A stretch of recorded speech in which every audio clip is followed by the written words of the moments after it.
Un mémorial pour Liam Payne, le chanteur de One Direction décédé le 16 octobre dernier, a réuni une cinquantaine de fans dans le parc de Montrepos à Lausanne.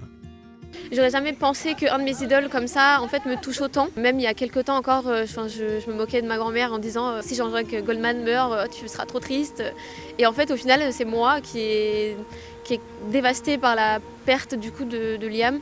Des personnes ont pris tour à tour la parole. Leur histoire a comme dénominateur commun le harcèlement scolaire. Le harcèlement a l'air d'être un des gros points communs des fans de One Direction, mais je pense de beaucoup de gens en fait, simplement. C'est peut-être un endroit dans lequel on se sent plus libre de partager ça. À l'école, on allait au collège, tout ça, et on se faisait insulter.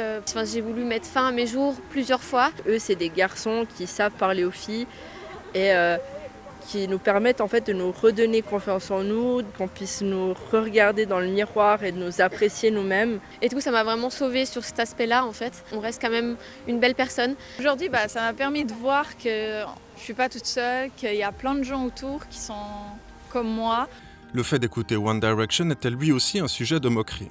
On a été beaucoup jugés parce que effectivement quand on leur dit qu'on écoute un boys band et puis que c'est 5 garçons et puis qui sont âgés de 16 à 17 ans, les premières remarques c'est de toute façon vous les aimez parce qu'ils sont beaux. Alors à l'époque c'était vraiment mal vu. La plupart des gens ils soutenaient nous parce qu'on était fans des One Direction. Pour eux c'était juste un boys band.